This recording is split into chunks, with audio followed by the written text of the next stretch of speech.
Arwa பேசாம Maria.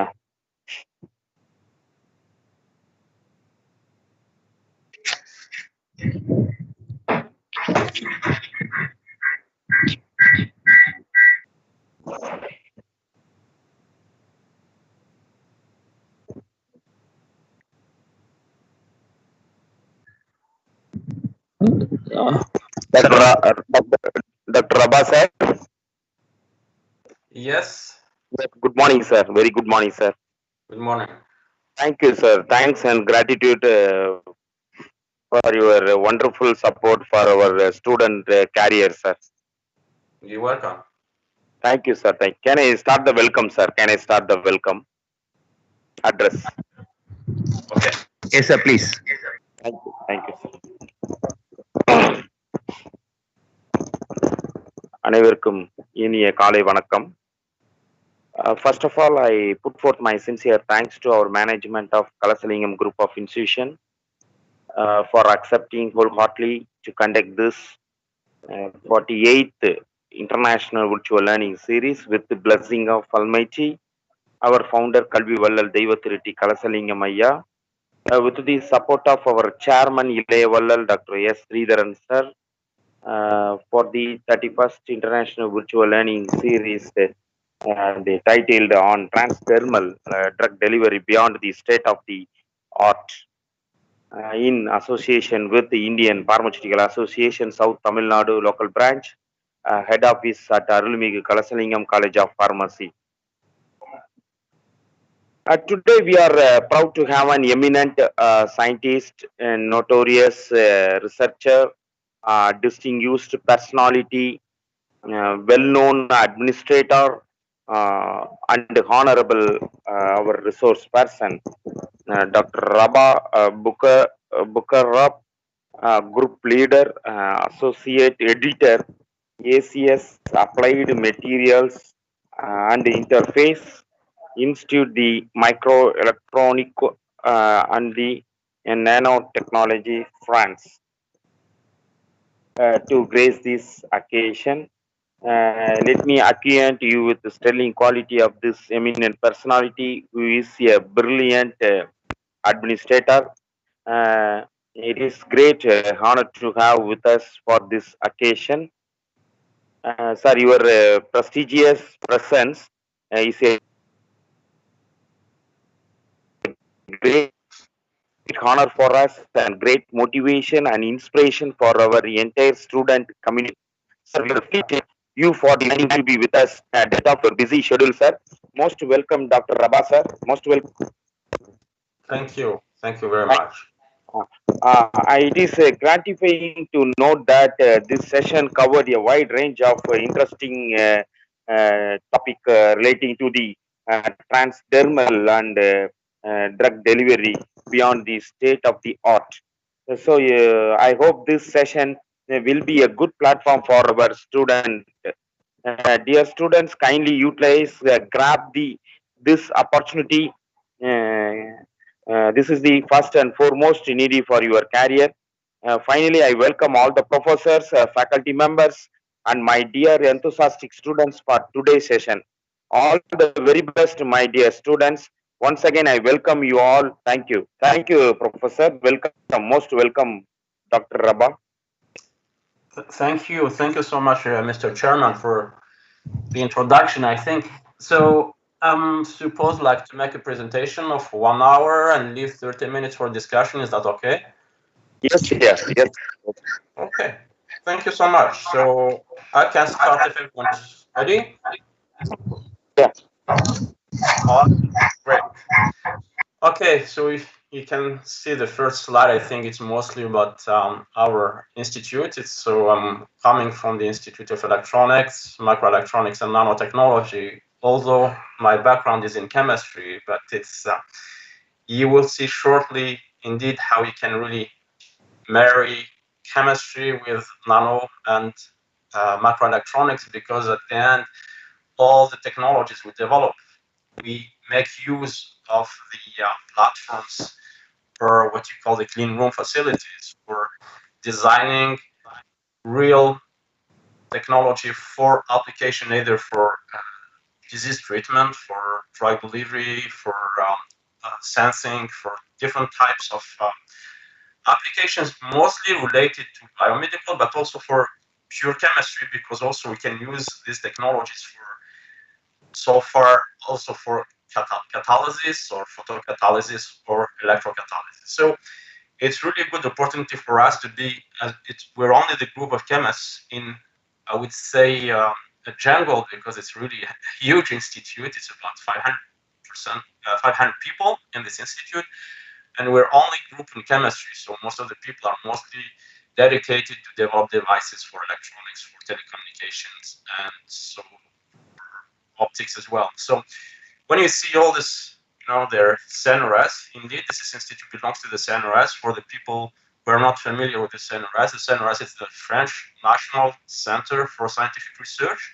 So typically, it's most of the people employed by the CNRS only do research. They don't have any teaching duties. But the particularity of our system, at least in France, in the institute, we can also have professors. So it's really a mix between professors and researchers, and that actually what mostly is composed our institute. So that's the reason we see University of Lille, because actually most of the people in university come from university, so they have duties in teaching duties. But also we have Polytechnique, other engineering schools which are actually connected to our institute. Great. So back to India. So I hope things are getting better, because I just watching the news, I think, but it is unfortunately the situation is everywhere. It's really bad. But it is just a few pictures I want to share with you, because I took them only just before we got locked down in France. I was in India at the end of February. So this is Kaziranga National Park. I was visiting indeed former postdoc in Assam. So I had the chance really to visit this beautiful magic park. It was really nice and fantastic, and hope soon we'll have occasion to go back and see it again.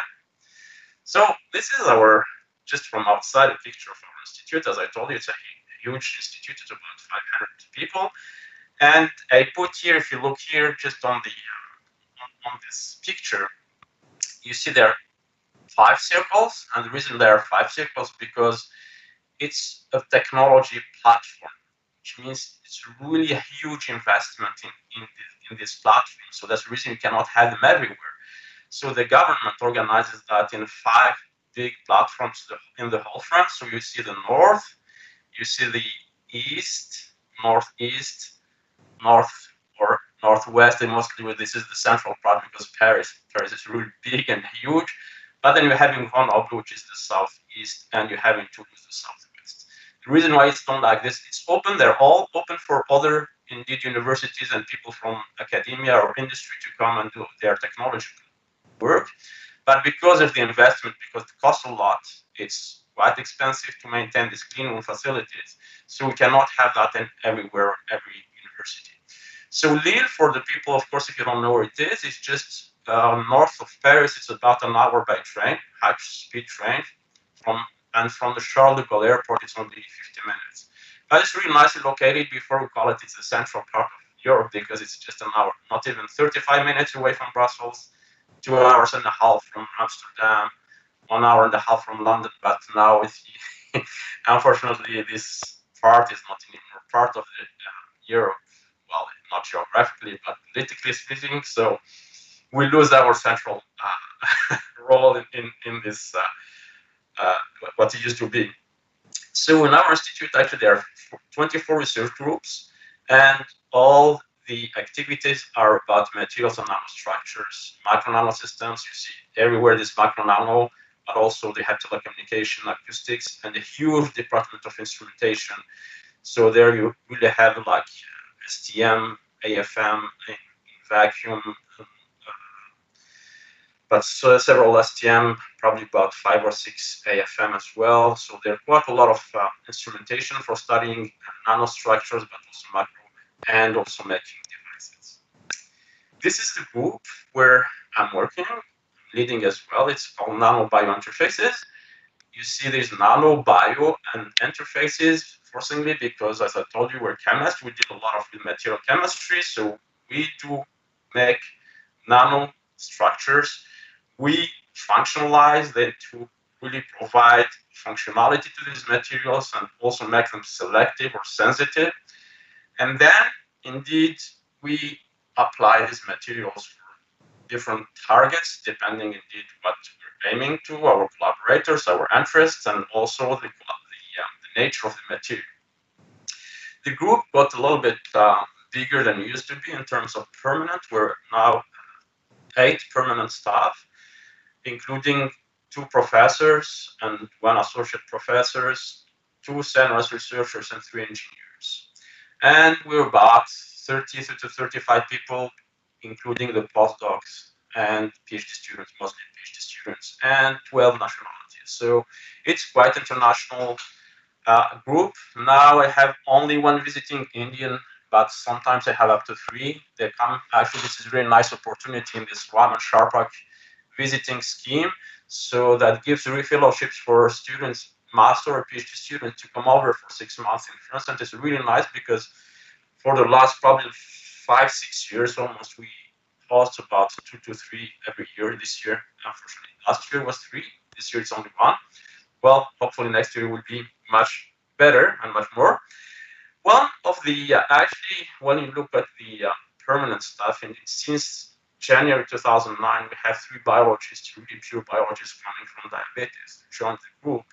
And that's most of my talk will be about diabetes, because how we can manage or treat diabetes. So it's really a big issue nowadays, and it will become probably the first or the second leading death disease in the neck by 2050. Unfortunately, it will even probably overpass the cancer. So, and also this is important because we work at the interfaces. We cannot develop everything ourselves. You know, we're from background in chemistry. There are things we can learn, there are things we can do, but we don't have the training in biology. So it's really important to have people you can talk to. You have people that are actually pure biologists, because then you can define yourself and these people the targets, the question, what do you want to target, what do you want to do, what do you want to treat, what do you want to look at. Because then, as a material scientist, you can step back and say, here, the appropriate material, here is the appropriate strategy, here is the appropriate way to go. And this is indeed, you cannot do it yourself if you're coming from a background in physics, or from you coming from background in just in chemistry or material science. So that's why I think it's really important to have this interdisciplinary approach.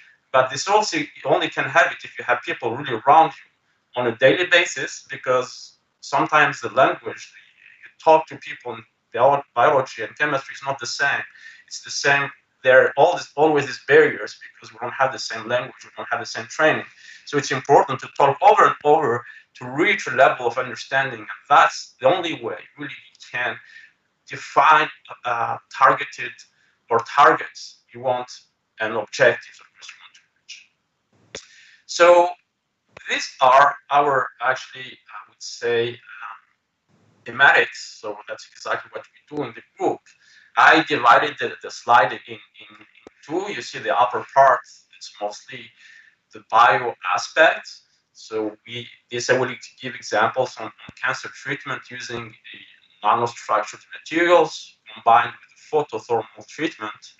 But also we develop a lot on what we call drugs or antibacterial molecules or antibacterial nanostructures to fight bacterial resistance. This is really a huge issue indeed. Of course, now we're all occupied by viruses, which is becomes just after. We do exactly the same, and either for detecting but also for treating the viral disease or infections. And mostly we focus how actually we can prevent viral infection of the cell host. It's mostly we're using nanostructured materials. So I can indeed, instead that the virus actually infects the cell, it will be just captured by these nanostructures, and it would not be able indeed to infect the virus. So these are, I would say today, of course, we hear a lot about the COVID-19. It's a pretty big issue, but also we have at least 2 projects going on this. Now, from the one is from the detection, and the other one also with some collaborators how we can treat this COVID-19 disease.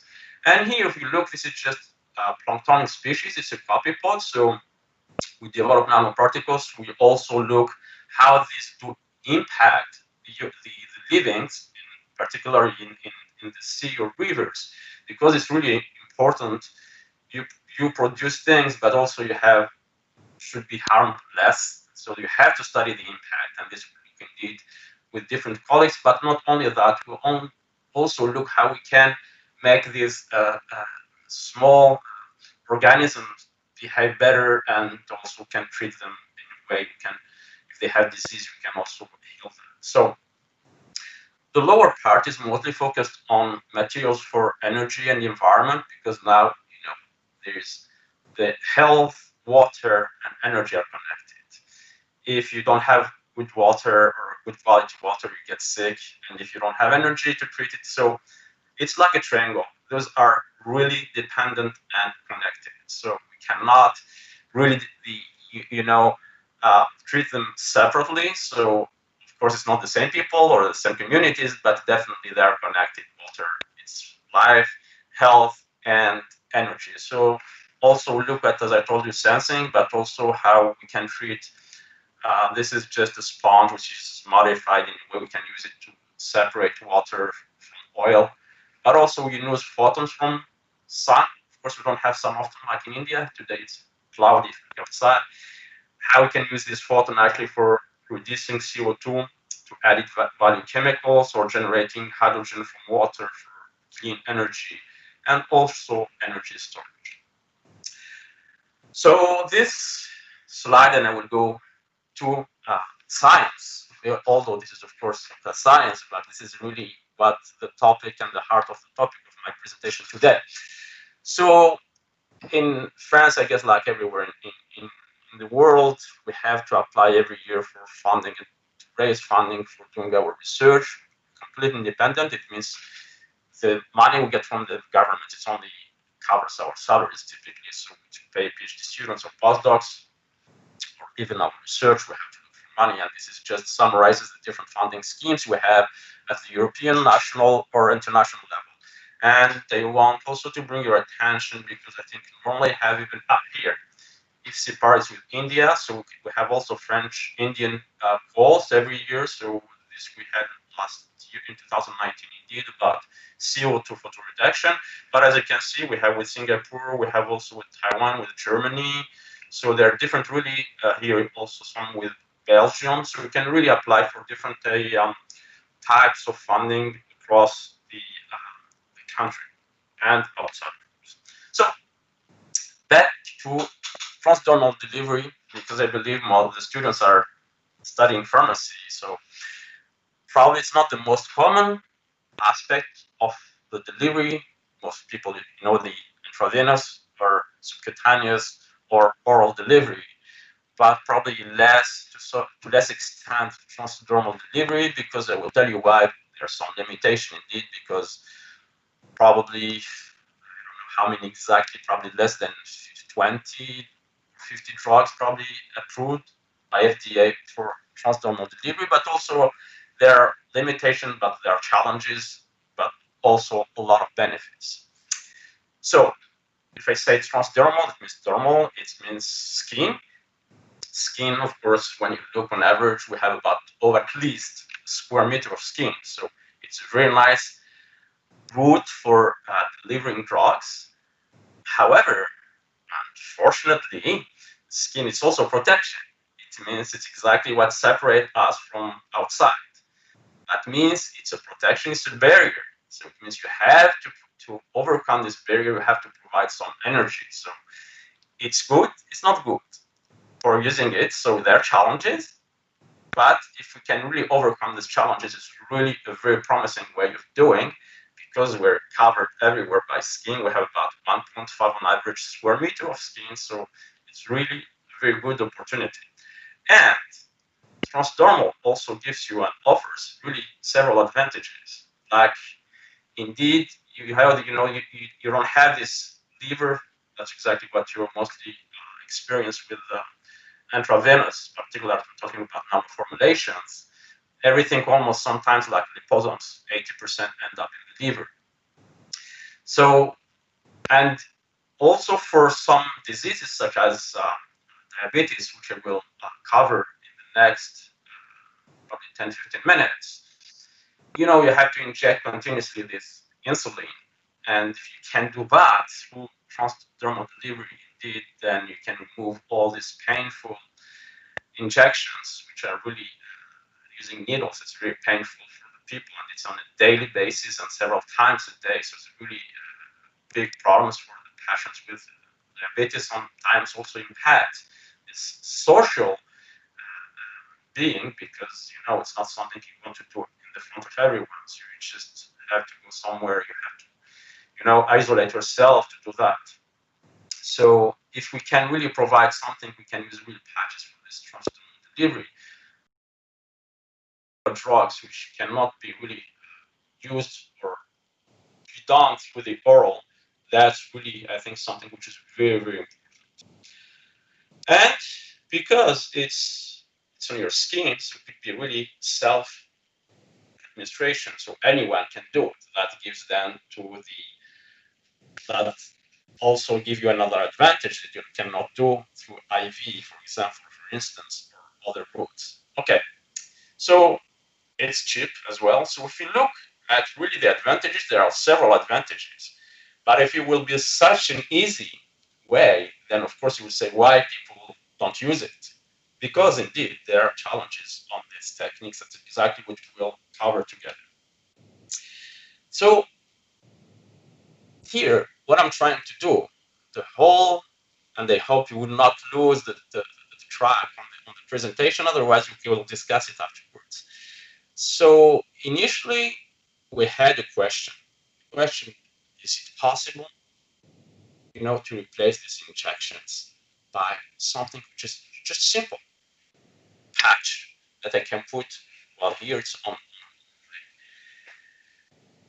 hand, but I can put it on my shoulder or my leg. It doesn't matter where it goes. But instead, what's really important, we can replace these injections, particularly for diabetes, with something that's like a reservoir. It's a patch which I can actually actuate through stimulants. I can stimulate that with light, electrical field, that I can indeed do exactly the same job as here.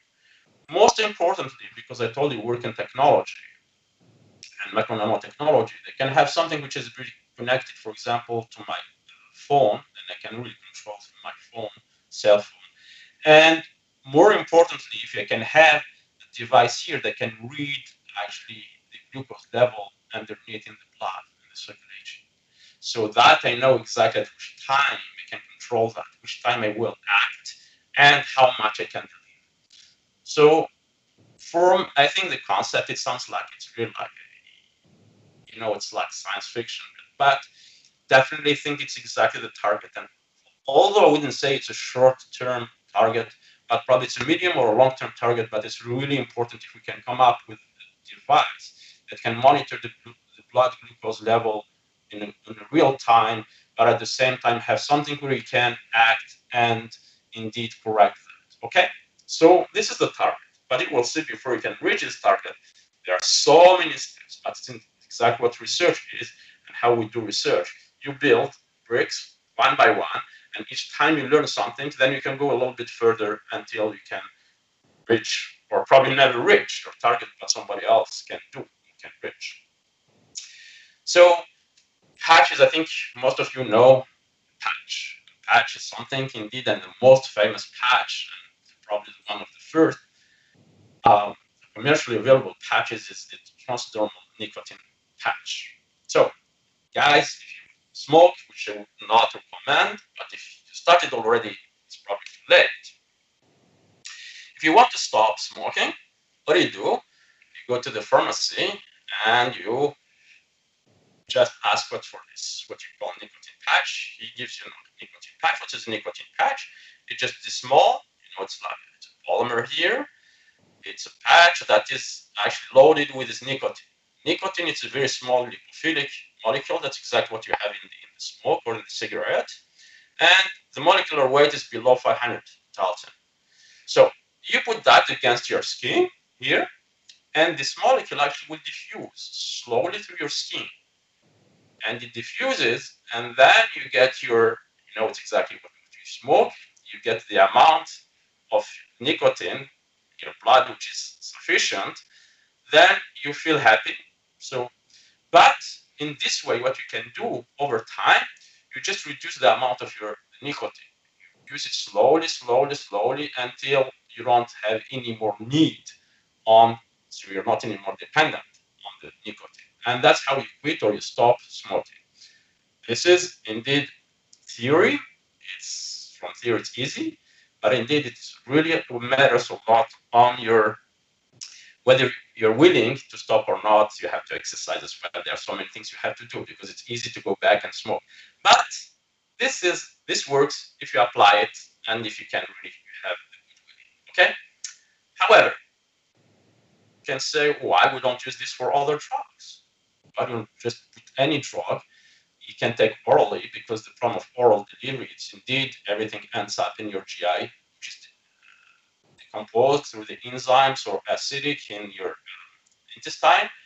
Then it has also to go to the systemic, to the blood, which is not often the case because it's metabolized before reaching the blood system. So why we cannot just use this patch or like nicotine patch? But yeah, as I told you, our skin, it's a protection. It's something that protects us from the outside, from the different pollutants, nanoparticles, which is really good because otherwise we probably die in a second if we just get out, especially in a polluted area. So, and the reason for that, there is this actually very out layer here called stratum corneum, which is about 15 micrometer thick. So it's quite thin, but it's exactly, and it's just cell, which is flat, actually cells here. That's what protects us from actually that different particles or molecules cannot diffuse through the skin and get in our systemic or in our body. So you can always tell me why then, you know, nicotine can go through. Because nicotine is, as I told you here, it's lipophilic. So it's something that's not water soluble. And it's also low molecular weight. And this is also lipid type. There are lipids in here, so that can solubilize easily the nicotine. And that helps actually to diffuse because it's small as well and it's not water soluble. So we can diffuse very slowly, easily here.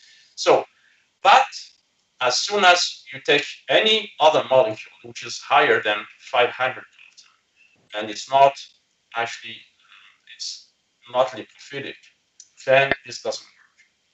What I'm saying, it really doesn't work if you use the passive. It means if I just apply the patch loaded with this molecule, it will not diffuse. Of course, there are other ways you can go through this layer, but you have to use really stimulant. You have to stimulate them, okay? So that's why, indeed, when you look at insulin, it cannot work. You see, the molecular weight is almost 6 times that of nicotine.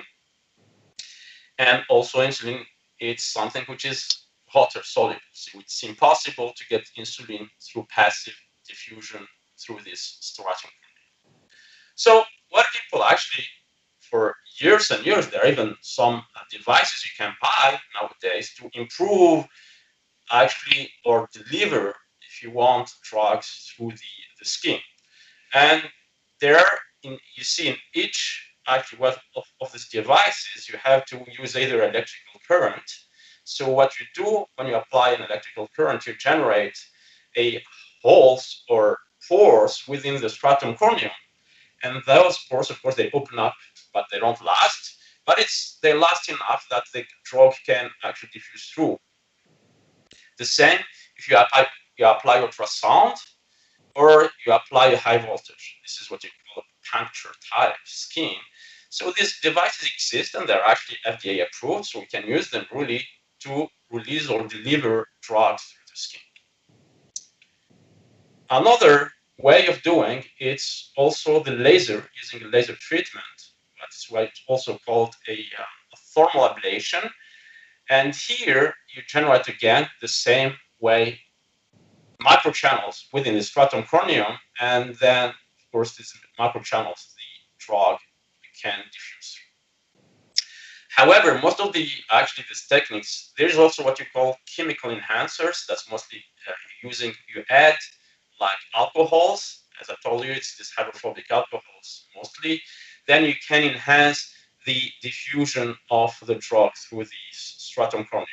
But here I'm mostly focusing on the physical enhancement methods. And most of these actually are not really painful, because often you apply ultrasonication, electrical, or laser. And also cannot be integrated on wearable skin patches or can be associated with diagnosis. It's mostly just making holes actually on the stratum corneum. One important and interesting actually device that has been indeed FDA approved, it's using what you call these microneedles.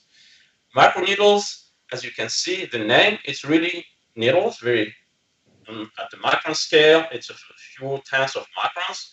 And in these needles, actually, what you have a reservoir, you can fill it with the drug.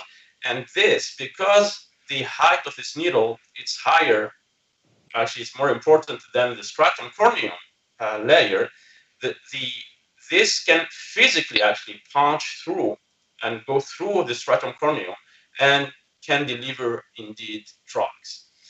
And compared to, it resembles like if you have several, small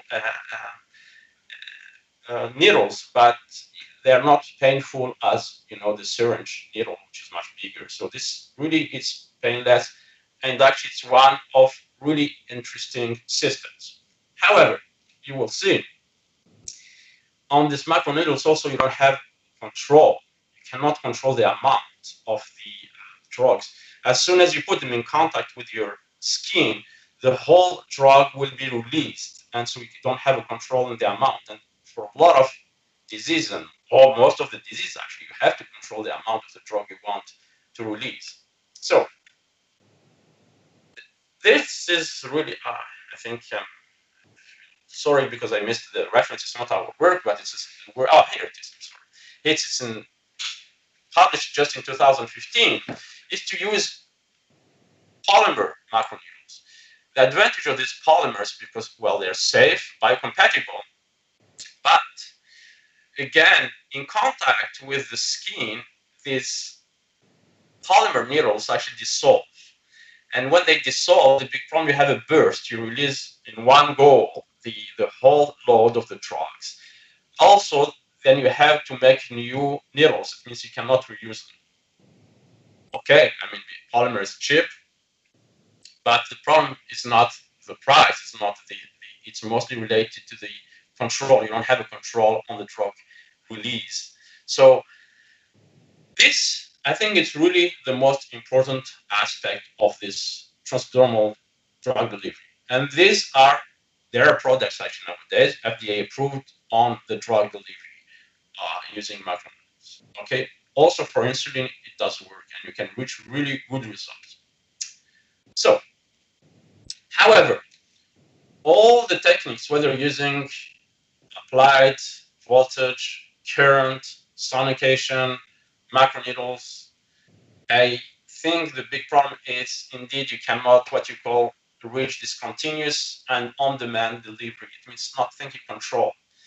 Because the idea what you need, really, you need something that you can control. I know exactly when and how much I can deliver. And this is really important aspect of this project. And it's exactly what we wanted to develop, as I told you from initially. We wanted to develop something which is controlled or triggered. And it's based on a photothermal-driven transdermal drug delivery. Why photothermal? I will show what's photothermal. It means photo, there are photons. It means you need light. And with the light, it's actually converted to heat. And that heat actually locally can generate open channels within stratum corneum layer. Then the drug can go through. The advantage of this, because I use photons, but I will show you the last examples, you can also apply, you can use electrons to generate the heat. So it's something I can control. I can actually turn on or off the light source or the applied current. So I can control exactly this in the way I want it. And the other advantage is indeed because it's a patch, one indeed can add also sensing aspect. So you can have sensors on this. They can detect either in the sweat or even like small needles, they can go through the skin and detect within under the skin the amount of, like, for example, if we target the diabetes, we can detect the blood glucose level, and then I can turn on the light and deliver the insulin. So, as I told you, on the paper, this looks very easy. This looks very appealing and nice, but on reality, it's much more complex. Okay, now, so as I told you, because we want to use photothermal, it means we use photons. Then you have to use something that would not harm the skin. Otherwise, you know that if you use, for instance, UV light, it will have a degradation of the DNA, so it means you can potentially generate cancer. But also, a lot of molecules, biological molecules, will absorb actually the photons. And if they absorb the photons, if you excite, you actually provide energy that can destroy them. So we want it to work in a window, which is called here near infrared. And it's around, there's a small window here, as you can see, that the protein, melanin, or most of the components of the tissues or biological molecule will not absorb. It's here. You see, it's very, very small window because also you have water that absorbs.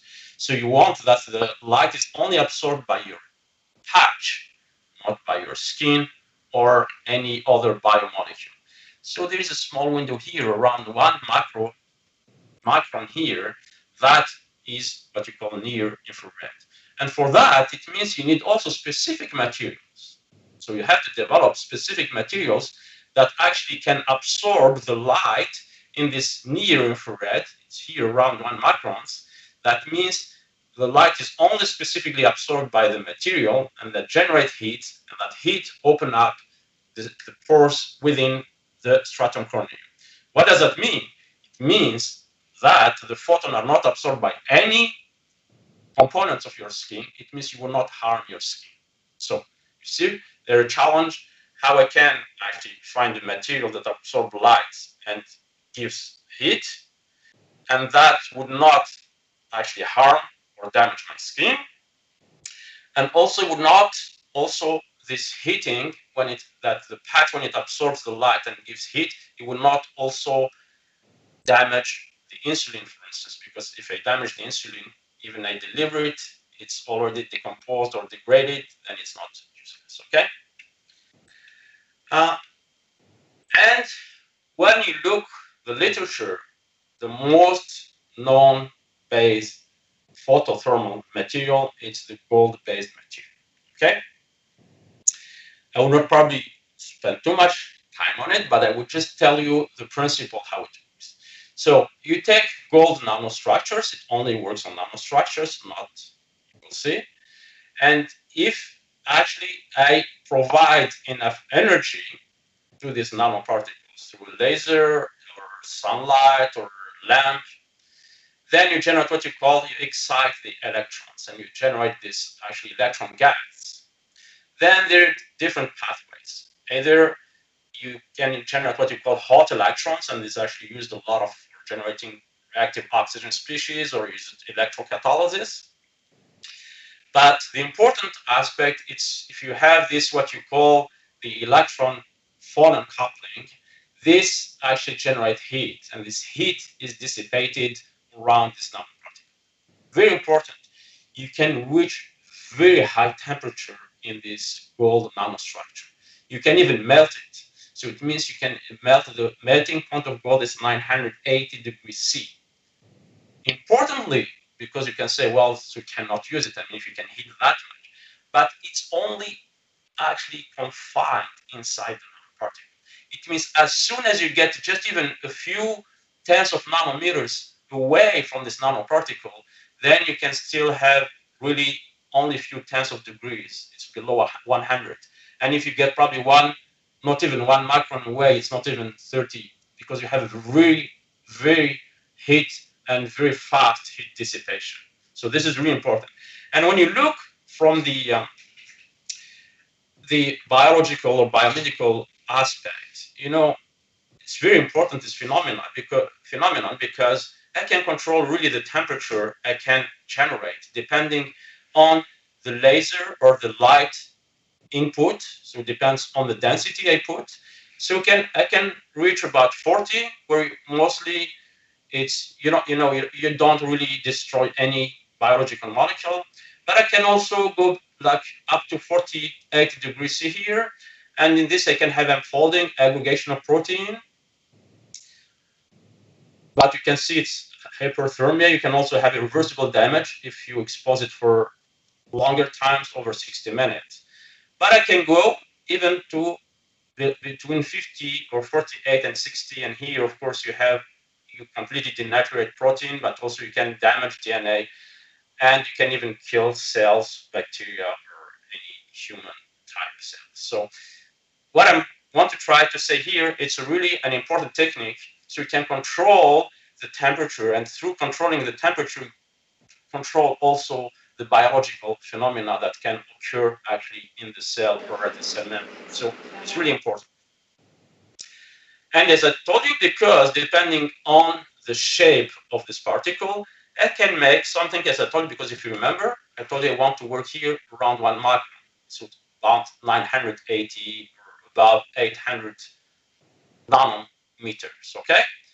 So, and indeed with this gold, if I take just a sphere here of 20 nanometers, they absorb in the mostly around 520 nanometers.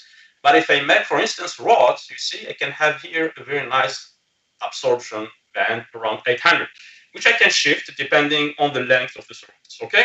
So it's really important.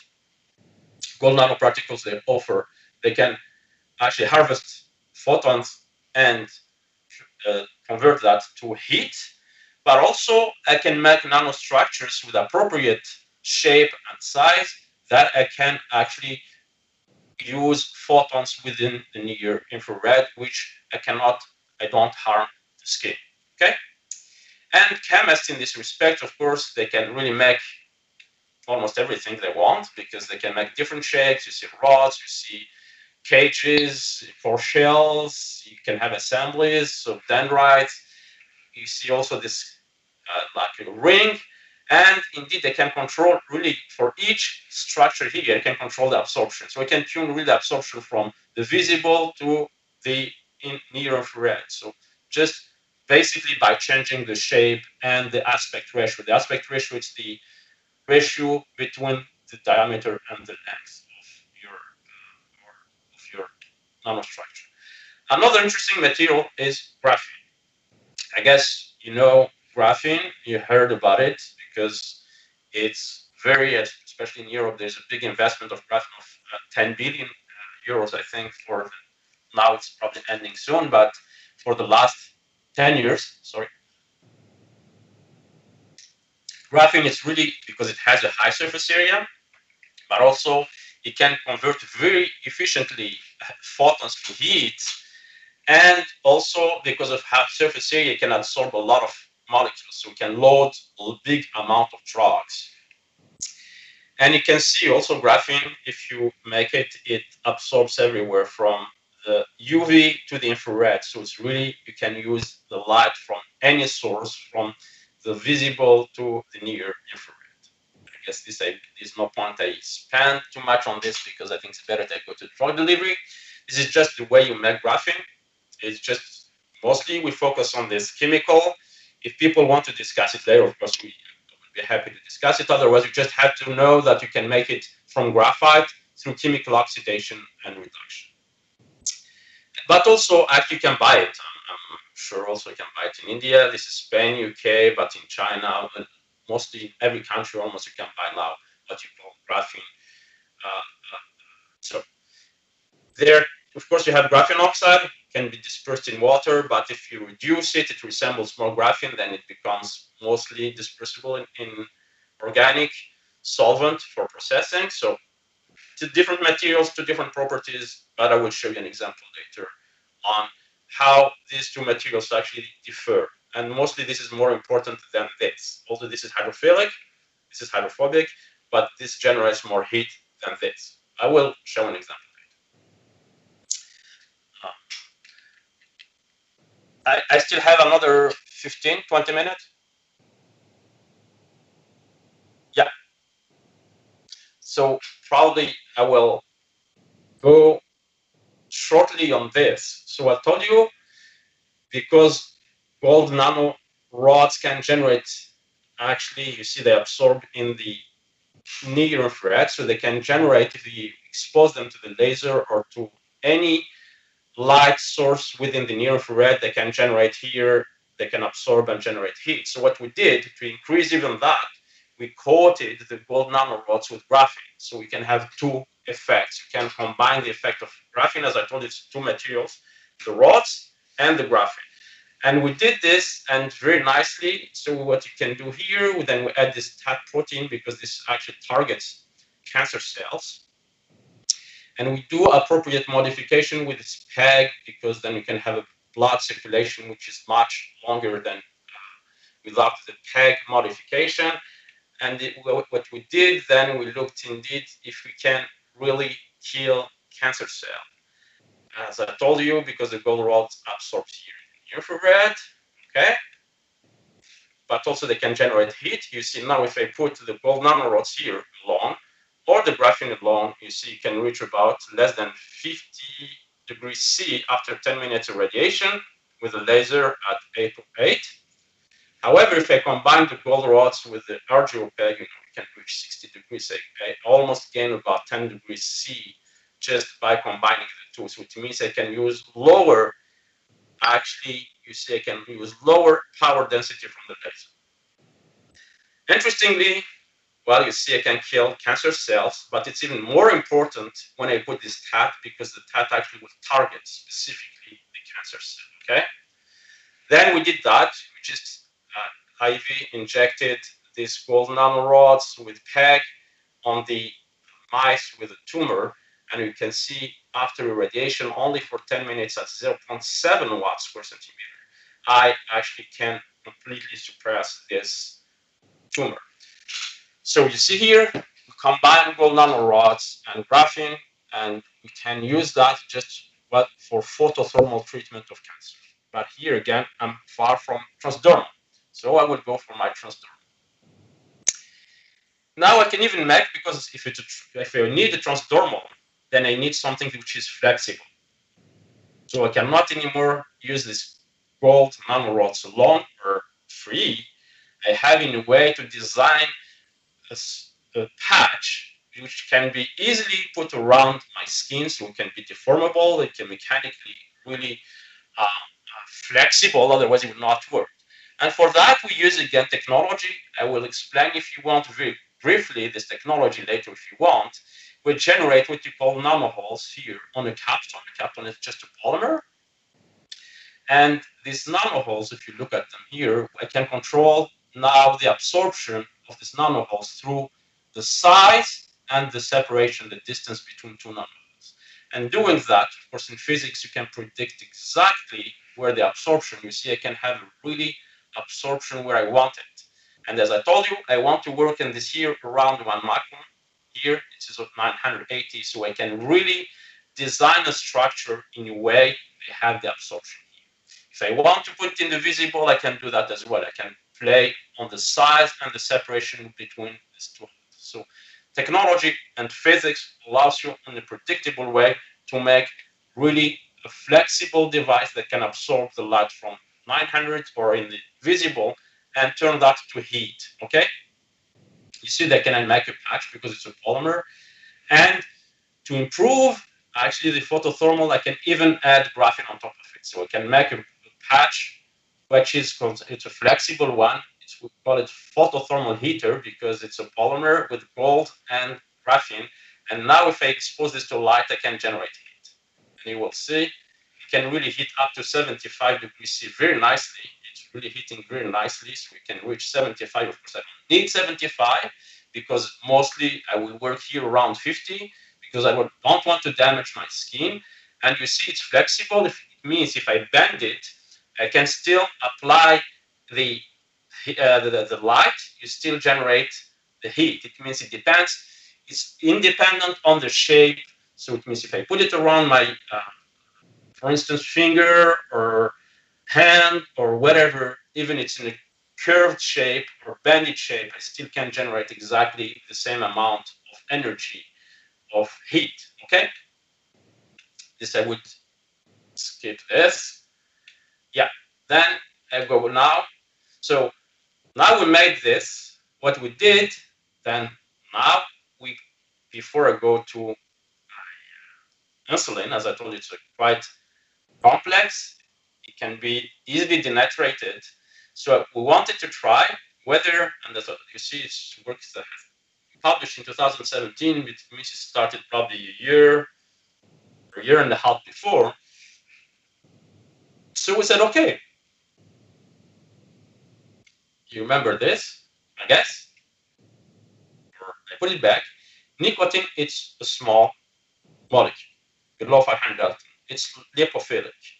Where insulin is not the case. So we said, well, let's take a small molecule which is slightly bigger than nicotine, but fortunately much smaller than insulin. And indeed, if it doesn't work for this, there's no hope to go further because it will never work for insulin. So this is, again, a lipophilic molecule. It's slightly bigger than nicotine, but it's far below the insulin. And this molecule actually is used mostly for, it's given for people through oral delivery for people when they do chemotherapy. But indeed, it has really big side effects, just as vomiting. So we said, okay, if we can use really this through the photothermal or through the skin delivery, probably can, somebody who had already chemotherapy, give him volumes of drinking and then you have really side effects. If you can avoid that, it will be really ideal. So what we did again, so we put this graphene now on Capton. We loaded this drug. So you see, this is Capton with graphene, and we have the drug on top of it. What we did, of course, we optimized everything at which pH and which ratio between the loading amount of this ODS on the RGO, at which pH. The pH, of course, it does only have an effect because you solubilize more the drug. It has nothing to do with anything else. It's just because the drug is much more soluble at pH 9 than anything else. Importantly now, if I take this patch with ODS and expose it to light, and you see I can generate heat depending on the laser power. Of course, it cannot work at 10 because it will destroy your skin. It cannot work at anything which is higher than 1.5 watts per centimeter. So the ideal window is between 0.5 and 1. So, but there again, you generate enough heat here. You're about 50, which is exactly what you need. Okay, so that's exactly what I want, and it's 0.7 watts per centimeter. I'm about 50 degrees C. It's exactly what I wanted. Now, you load your drug on your graphene. It could that your drug can stick to the graphene, it will not be released when you apply the laser radiation. That's exactly what you wanted to see. And fortunately, indeed, when I actually irradiate this patch that contains the ODS, I can disrupt or I can actually break the interaction between the ODS and the graphene, and that's in a way I can release the drug, which is very important because if it stays on the graphene, then it's the dead end. And doing that, indeed, I can load and release for over and over. It means I can use this device reuse it several times without having any degradation. Okay, and I can also use it over time. You see, every day I can apply 10 minutes of radiation, and I can release a certain amount. You see, which can take over and over. It means I can store the drug on the device for days and days. I can release anytime, which means you have a controlled release. Okay, but now we have the patch, we have loaded with the drug. I can release this drug in water. Can I now get the drug go through the skin? And to do that, cannot take the skin from human because it's just actually illegal. We don't have a permission to work with human skin. So what we do, we actually work with what you call the pig outer ear skin. This is cheap. You can get it from slaughter for free. You can get as many as you want every week. And it resembles actually the skin or the human skin. So this is really important. It means if it doesn't work on this, there's not even way hope to go for human skin. But since I told you we started this work in 2015, now we can even get what you call artificial skin, much more expensive. It's about €1,000 for each artificial skin, while we will get it for free. So it's the way it is. But the artificial skin mimics human skin. So that's why it's such an expensive sample. So to study the actually whether the ODS diffuses through the skin, what we do, we put this pig ear skin in this what you call this transdiffusion cell. So we have here something which is regulated in terms of temperature. So we put our skin here, and we have the laser coming here. It irradiates. So if the ODS goes through the skin, which is the skin here and the patch is here as well on top of it, we can get the ODS here in a very small cell, and we can do analysis through HPLC or UV-Vis, whatever you have, analytical technique, to quantify the amount of ODS that has been not released, but that has been gone through the skin. And when you look actually on this here, you see there's almost nothing happening in the first 30 minutes to an hour, because it's the time probably it takes to the ODS to be released and diffuse, because we irradiate only for 10 minutes, and then we look how much that goes through the skin. And this was studied. Indeed, you see the passive without irradiation, nothing happened. At 0.7, it's almost nothing. It's only starting to give good results and good pharmacokinetics at use this 2 watt square centimeter. And even better if you increase the laser power to 5, indeed, because you provide more energy. Fortunately, indeed, when we look at the skin, there's nothing happened up to 5 watts per centimeter. But if you go to higher laser actually power density, you see, you generate this black hole here on your skin. It means you damage your skin. So the most or the maximum laser power you can use is 5 watts per centimeter. And at this laser power, you generate about 10, actually, you can get about a flux of 10 microgram per square centimeter of your ODS that has gone through the skin. So this is not, when you look at the amount here, it's not exactly, it's far below the 16 to 32 milligram per day required as an oral dose, because this you can also add what you call the bioavailability, which is about 16%, 60%. So we're far, because we're about actually 2.5 to 5 milligram per 6 hours. You can say, well, this is far from what you would expect for real application. However, we have the advantage because we use skin, we use a patch. We can improve, or we can increase the size of the patch. And if we increase the size of the patch, then we can reach easily this amount. And then this is just, we looked indeed at the histological analysis of the skin. It means, yes, I can reach easily the amount. I can even improve that, as I told you initially, by adding what we call chemical enhancers, which are just small molecules. We can multiply by 2 the amount just by adding a very small, twin. I can, here without and without twin, I can almost multiply by 3 or 4 the amount of ODS I can get go through the skin. So it is possible to use the system to deliver small molecule, and you can reach therapeutically acceptable doses. Now, I have probably another I will take another 5 minutes. This I must probably leave it for later, people. This is just some hydrogels. Also, we use near infrared to deliver metformin, which is a drug used for type 2 diabetes treatment. Okay, I think I skip this. People, I can come back if people later want to discuss it. So, I'll go back. Now, we did ODS, it works, but is it possible not to use insulin? Is it possible to use the same patch to deliver insulin, as insulin is a high molecular weight and it's something which is hydrophilic, it can water soluble.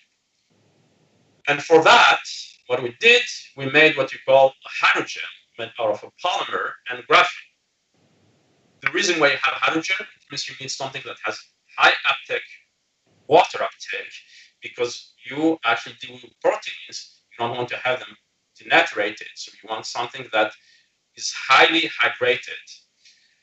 Graphene, you need it because that's exactly what harvests the photons and generates the heat. So you need the polymer to have water, enough water uptake, and you need the graphene to generate the heat. So, as I said, the graphene is important because I can use almost any light I want, from the UV to the infrared. So I can use any laser or any lamp I want to generate heat. The material is made in a very simple way. So we use just, this is the name. Of course, I don't have to say the whole name. You can just see it here. It's the small number. And if you use this is the polymer actually, but if you combine this graphene here and apply UV light, polymerization at room temperature, you see you generate this very nice hydrogen. This is the hydrogen without graphene. Means what gives this black color is the graphene, because it's a black body. It will absorb the whole light on any wavelength. You saw it previously. So if you have graphene and this polymer, you end up with a hydrogel which is black, which is very good. If it's black, it means absorbs any wavelength from the UV to the infrared. More importantly, when you look at this SCM image of this hydrogel, what you see, it's really porous. What does that mean? If it's porous, it means you have you can load a high amount of insulin, for instance. And it means you can store insulin in very small pores throughout the polymer. And it means that will depend also on the thickness of the polymer. Thicker it is, much more insulin you can store in it. You see the water uptake is quite high. If you have the swelling, it can go up to 160%. It means you can really have a high water uptake. As I told you, it absorbs because of graphene, it absorbs everywhere. It's really perfect. And also it's stable thermally. Tell me why you need to be stable, because we apply photons to generate heat. It means if my polymer or my hydrogel is not stable, at least for 100, I can destroy it. What if you look here? I mean, if I can, it's stable roughly up to 200. I don't need that much heat. I only work about 50. So it would be somewhere here and somewhere here. You see, you don't have any weight loss. It means it's really pretty stable. Can I generate heat? Yes. And you can see now, if I have this hydrogel, which is in blue, it's much better than polymer. Of course, it's not generating heat at all. RGO alone will generate, but when it's in the polymer, it's more effective. That they use very low power density. They generate about 60, almost 70 degrees C here. After 10 minutes, that's 0.7 watts per centimeter. It's very effective, and it's very easy to make, and can generate very easily heat at a very low power density, laser power density. This is all optimization indeed to improve indeed the how much the loading of insulin on this hydrogel. So we work at different pH. We looked at how the amount of RGO impacts this. So this is of course a lot of work, but And indeed, I just summarized that in a very short slide, but the postdocs spent quite a lot of work before to find the appropriate and optimize the hydrogel. When you did that, of course, what you do, you want to see whether the insulin stays without any heating, without any photons, what you call the passive release. And fortunately, indeed, on all the hydrogel, the insulin that has been trapped inside the hydrogel is not released. It means it stays inside this porous hydrogel, which is perfect. And now, another aspect which is really important is whether I can release this insulin, because passively it's not. Now, if I shine this laser light 980 at 0.7 watts per centimeter, can I release this insulin? Yes, this is really good, and this is really important, because if insulin stays inside the hydrogel, it doesn't release, then it's the dead end. And fortunately, I can release it, I can roll out, put back the insulin, release it, and I can do that over and over, because I can reuse this patch. Moreover, and I can also use it over time. It means I can store the insulin, and every day I can release a certain amount from that, which means it's like a reservoir. I can use it over days and days. Now the main question comes. This insulin is loaded, it's released after laser irradiation or photothermal treatment. Is the insulin still active? Because the drug is small molecule, it's stable, there's no problem. But insulin can be denaturated. And if it's denaturated, it means even it goes through the skin, I can release it, but it's denaturated, it cannot actually do the job. So that's why actually with our colleagues in biology, diabetes, they look, indeed they developed this kit. They can really tell you whether the insulin that has been photoreleased from the hydrogel is still active. Surprisingly, what we have seen that the photoreleased insulin is even more active than the native insulin. You can always say how that is possible. But it's something we did over 20 times, it's always the same results. It's really nice. It means probably either the insulin got purified from something, but it's definitely more active when it's photoreleased from this patch. Then this hydrogel will look whether it's really, we grew cacao cells on top of it. It's absolutely, there's no difference in cell viability. It's really biocompatible. We put that again on this air thick skin, and you see we irradiate with the laser. There's nothing happening to the skin, so it means this patch under these conditions will not damage the skin. You can see it from here, this stratum corneum. It's really beautifully here, it's intact before and after radiation, so it means this patch can be used, these conditions can be used without any problems.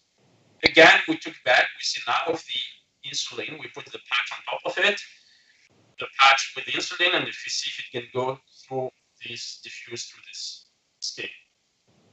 Yeah, it has. But, you see, it's very slow. This is not, of course, sufficient to treat diabetes.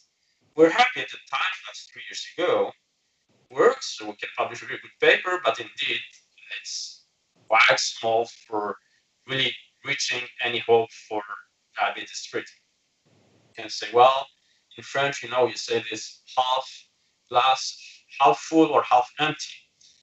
Half empty if you're pessimistic, because, it didn't work the way I wanted.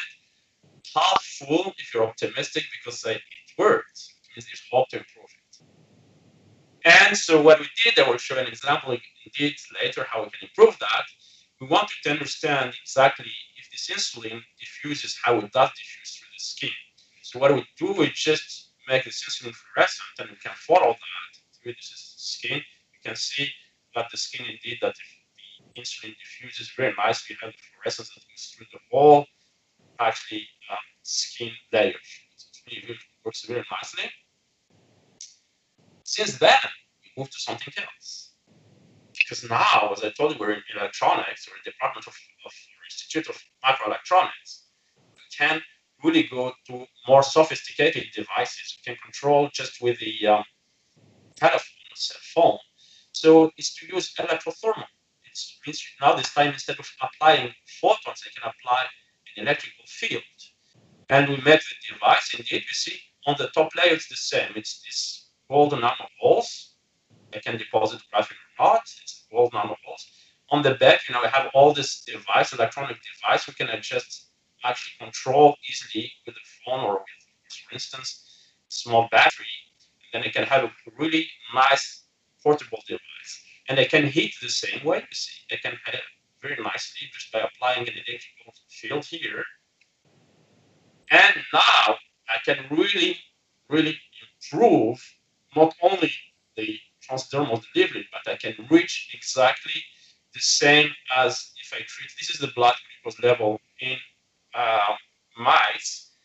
If I do an injection of my insulin, or if I do now a transdermal delivery for insulin, I reach exactly the same blood glucose level.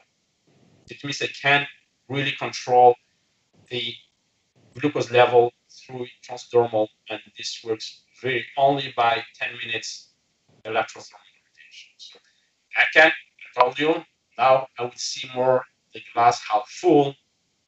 Now we're improving this, and also try actually to add a device on it to even read the glucose level in the blood, and I can apply the electrothermal delivery, but also work on these macro needles. It's an ongoing project, how we can improve that. But besides also what I want to say, besides insulin, there are a lot of important molecules and drugs, such as seronet, or other metformin, or anti-diabetic drugs, or antibiotics also for wound healing that can be used and applied using these techniques we developed. With this, I think I will not abuse your time. I would like to thank you, and I will be happy to exchange indeed if you have any questions. Thank you for your attention. Thank you, sir. Sir, thank you, sir. Dr. Rabah. Thank you, sir. Really, we had a wonderful presentation, sir. Rabah, sir. Dr. Rabah, sir.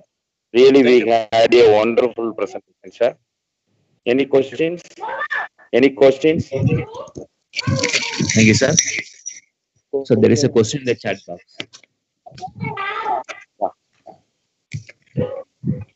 Yes. The transdermal drug delivery system. The question by Mr. Raghavendran Ted from D. The transdermal drug delivery system is used to treat the disorder, or it is used to control the disease?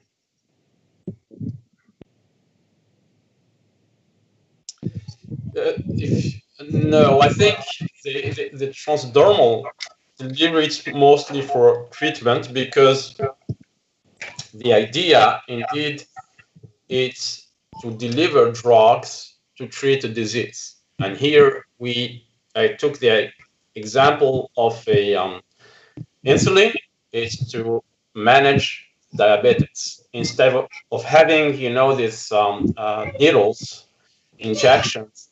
If I can have a patch where I can deliver this insulin and manage the diabetes, this is one example, but it could be any other example. So the transdermal delivery is for treatment. Okay, thank you, sir. Sir, you have told about photosensitized drug delivery, sir. So in that, the drug delivery is depend upon temperature or the wavelength of the light, sir. Sorry? The penetration of drug in a photothermal device controlled transdermal delivery system is depending upon the temperature or the wavelength of the light. wavelength of the light. Actually, you talk about the photothermal, right? Yes, sir. Yes, the photothermal, actually, when you look, what's really important in this photothermal transdermal delivery, it's here. If you look at the laser power, so you don't want to use high laser power because I showed it here, I think previously. Sorry, I will go back here. Yeah, if you use a high powered laser, you see you can actually burn your skin. So what's important indeed, you need a material that can absorb a little bit of light and generate a lot of heat. It means you work at a very low power density. And that's really important. And it's only defined by the material characteristics, the nature of the material you use for the photothermal transdermal delivery. So the important part indeed is the material that can really only works with very very low laser power density. Thank you, sir. Sir, in transdermal decorative system, the nicotine badges are the commercial, widely accepted commercially transdermal decorative badges, sir. But still, there are a lot of controversies in the nicotine patch. Like instead of they cutting down the smoking cessation, they are going to be increase the smoking nicotine craving among the patients. So, what is your opinion on that, sir? Um, I think indeed you're right in a way that when you look at the number of the drugs FDA approved for transdermal delivery, there are not so many, indeed. But I think it's not because this technique is not, I would say it's not suitable, but the problem until now, indeed, there are not so many techniques, and the techniques, for example, used, I would just go back to the first, yeah. These techniques are really using this physical enhancement method are not really appropriate because there really can be harm to your skin.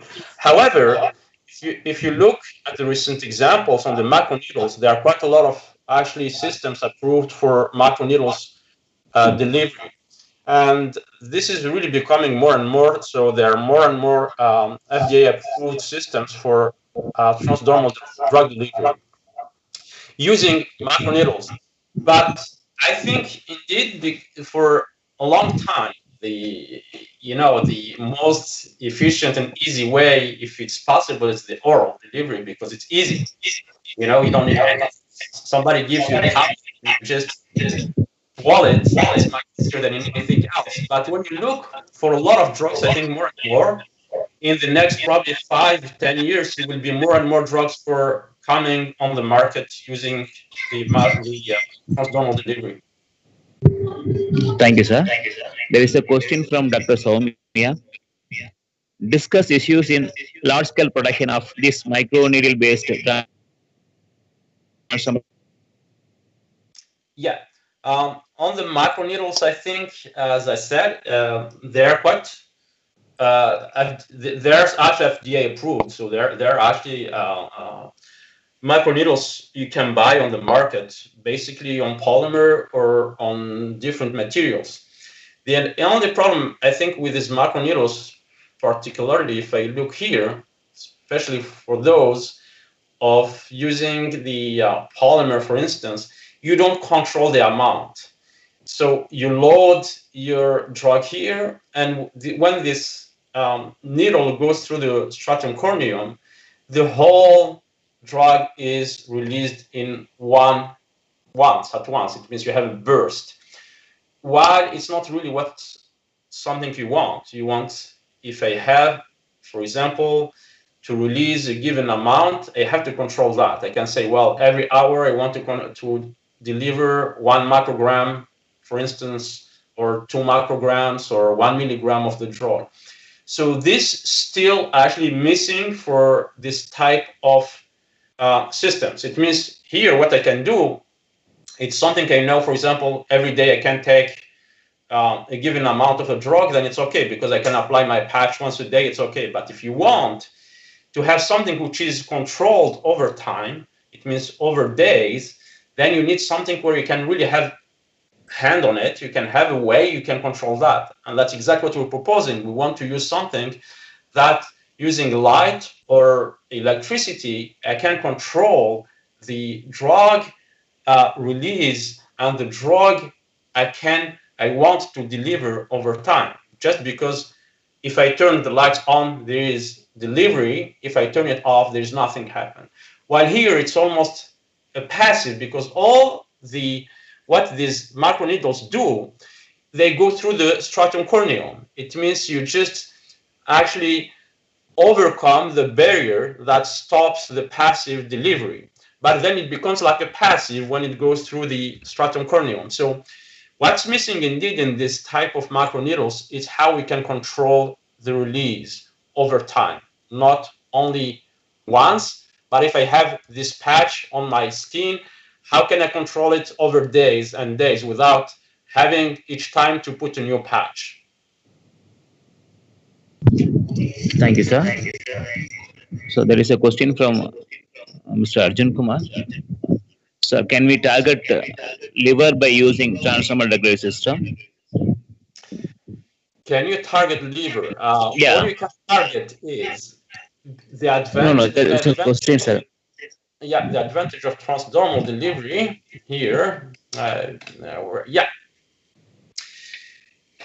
Compared, for example, we can compare to oral. If you compare to oral delivery, which is painless and very convenient delivery system, is that oral delivery, everything goes through your GI, gastrointestinal system, and most of the drugs actually they're metabolized in the what you call the high intestine or in your stomach because you have a lot of enzymes, so a lot of a change in the pH, and only those drugs are not metabolized. And if they can diffuse from the intestine to the blood system, potentially they can reach the liver.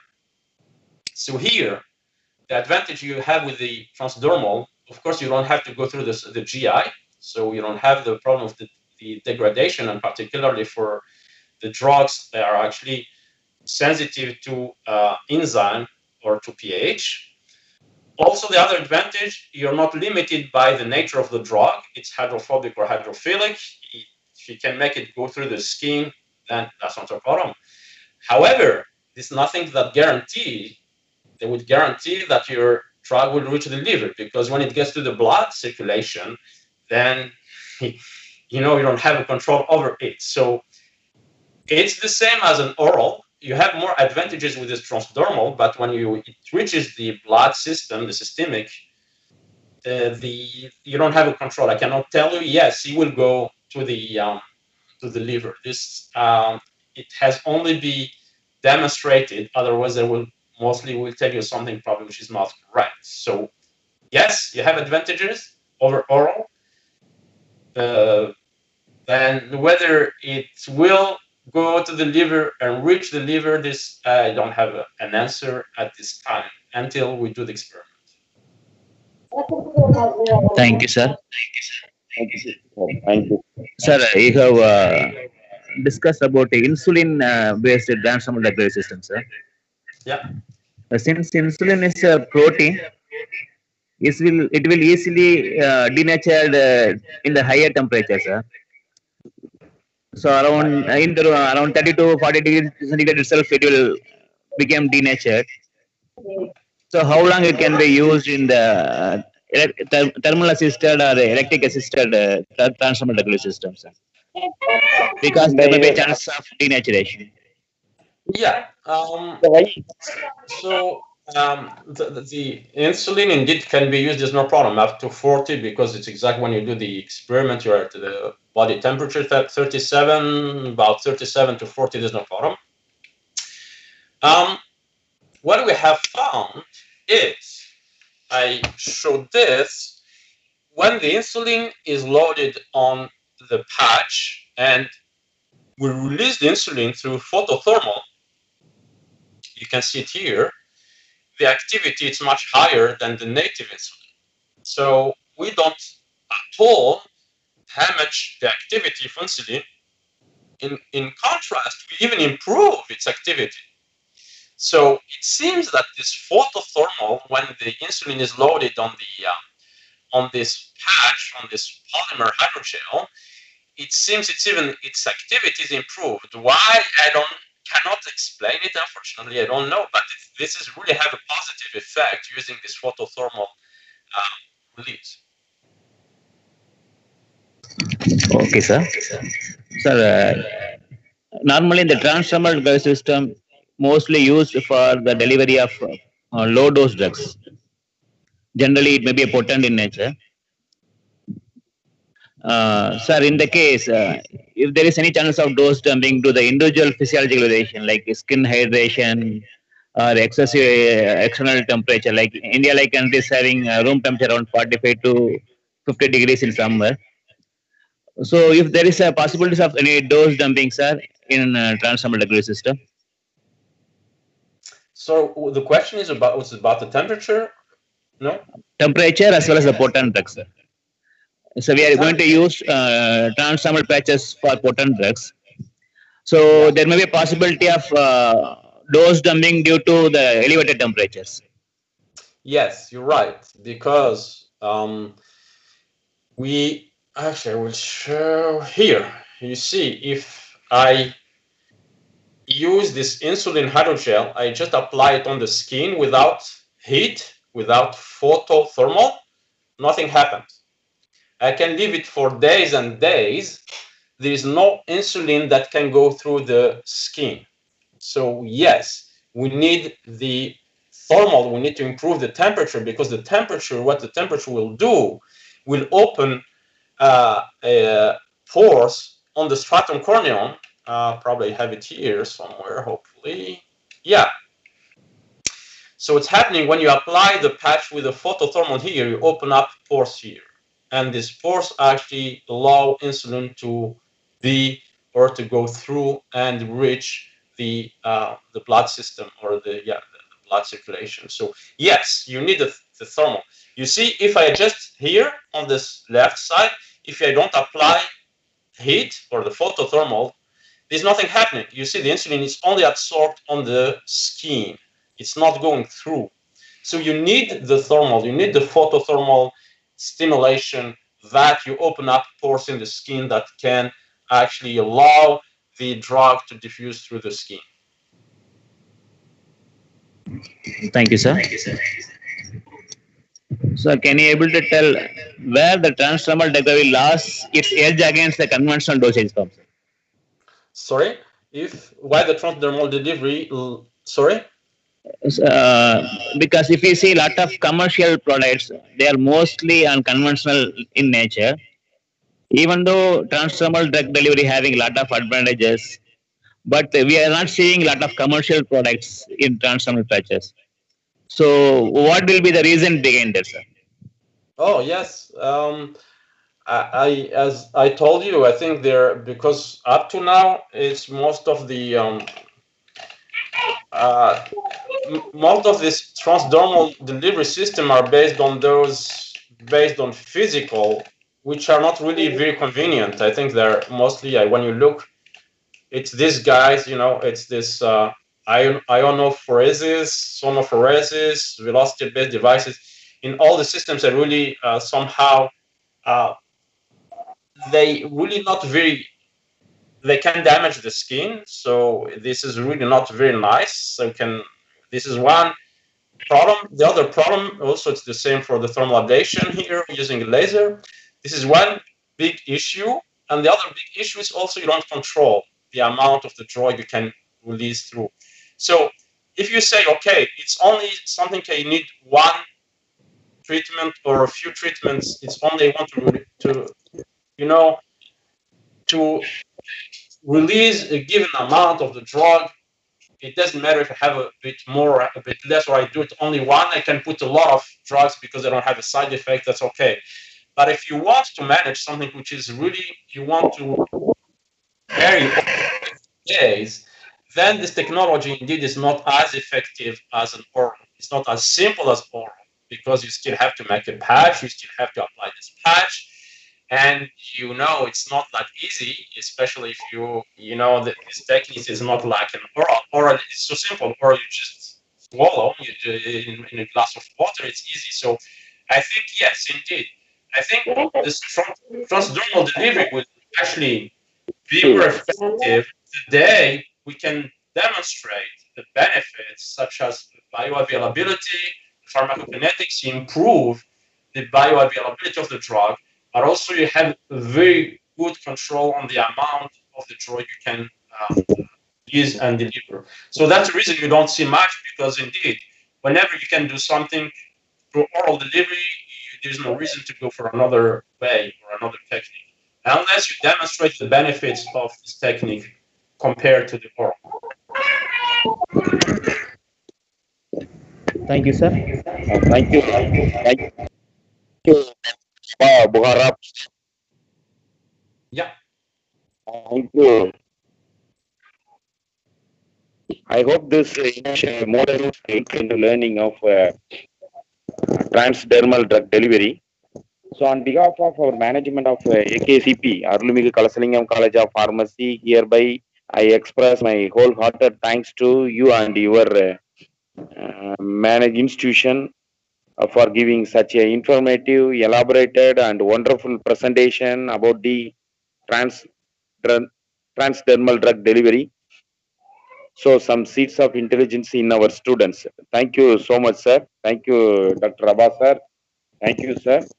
You're welcome. In future also, let's have a good collaboration for the development and the betterment of our students community, sir. Sure. Thank you, sir. Thank you, sir. Thank you very much. Okay. Thank you, sir. Thank you. Bye-bye.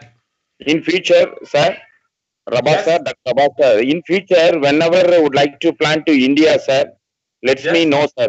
Just mail me, sir. Just mail me, sir.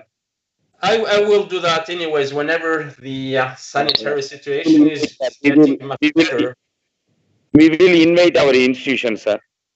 Please, yeah, sir. I would be happy to visit. Actually, I because I have this project with the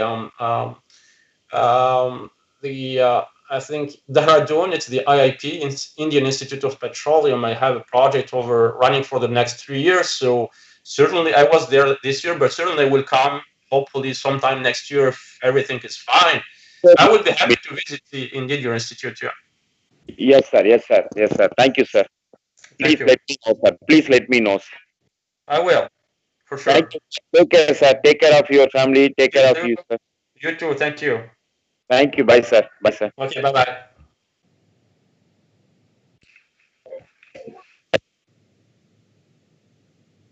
Transdermal.